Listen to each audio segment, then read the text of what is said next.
السلام عليكم ورحمة الله تعالى وبركاته. مرحبا بكم في لاشين ريوسيس فور ايكونومي. مرحبا بكم في فيديو جديد في الموديول ديال ايكونوميتري. بالنسبة لهذا الفيديو ان شاء الله يكون هو لو ديرنيير فيديو في لا دوزيام شابيتر ديال لا ريغريسيون لينيير ملتيبل. غيكون فيه اوتور ديال لي تيست ديبوتيز. غنبداو بلو بروميير تيست كي سابيل لو تيست دو سينيفيكاسيون انديفيدويل.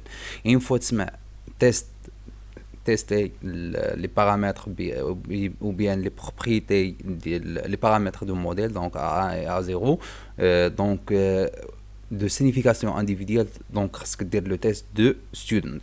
Donc le test de student c'est le même pour la régression linéaire simple, le même procédure. Donc première étape c'est la formulation des hypothèses. Donc toujours soit qu'on a un test bilatéral à gauche ou bien le test plutôt test unilatéral à gauche ou bien un test bilatéral ou bien le test unilatéral à droite. Donc c'est le même, donc les hypothèses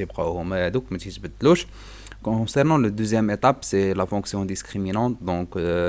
Donc on doit calculer la valeur absolue de le t calculé qui est égal à c h chapeau 1 moins a1 divisé à l'écart type de h chapeau 1, et aussi le t théorique à travers, donc on va voir c'est le n, donc il est supérieur ou égal 30, donc on va utiliser la loi normale, ou bien le n il est inférieur, strictement inférieur à 30, donc on va utiliser la loi de student. Mais généralement la taille de l'échantillon les exercices, donc toujours il est inférieur de 30, donc le test de student. Si supposons la taille de l'échantillon elle est supérieure ou égale à 30, donc on va utiliser ici par le test de student, on va utiliser le test de la loi normale centrée réduite. Donc on va, après les calculs, l'étape numéro 3 c'est la prise de décision.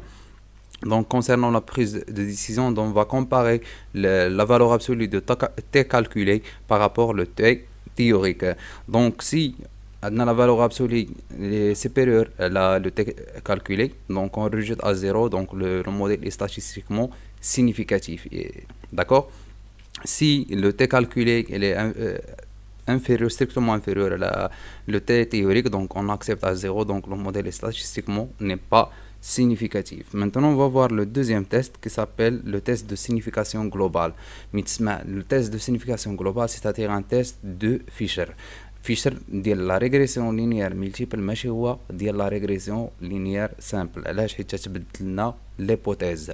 Donc l'étape الاولى هي la formulation de l'hypothèse. Donc l'hypothèse ديالنا تكون h0 على الشكل التالي. Donc a1 qui est égal à a2 est égal à 3 jusqu'à an qui est égal à 0. Contre h1 il existe au moins un ai différent de 0. Soit il y a un a1 différent de 0, ou bien a2, ou bien a3, ou bien a4, etc.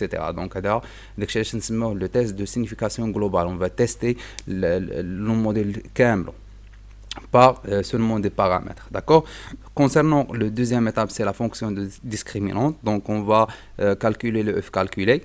Donc le f calculé c'est égal à r carré divisé à la k, tout divisé à 1 moins r au carré divisé à n moins k moins 1.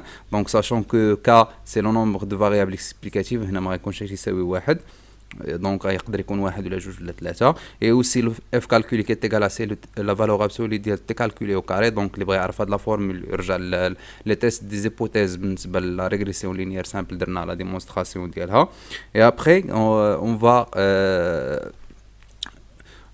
donc غادي نجبدوا الاف تيوريك d'après la table de Fisher. donc la table de Fisher غنحتاجوا alpha c'est le seuil de risque, et k c'est le nombre de variables explicatives, et n c'est la taille de l'échantillon, k toujours c'est le variable explicative moins 1. donc concernant la table de Fisher, donc غنحتاجوا le seuil de risque et aussi le 2 degré de liberté, à savoir le premier degré de liberté c'est le nombre de variables explicatives, et le deuxième degré de liberté c'est n moins k moins 1. Après, تجينا l'étape numéro 3, c'est la prise de décision. Donc on compare le f calculé à le f théorique.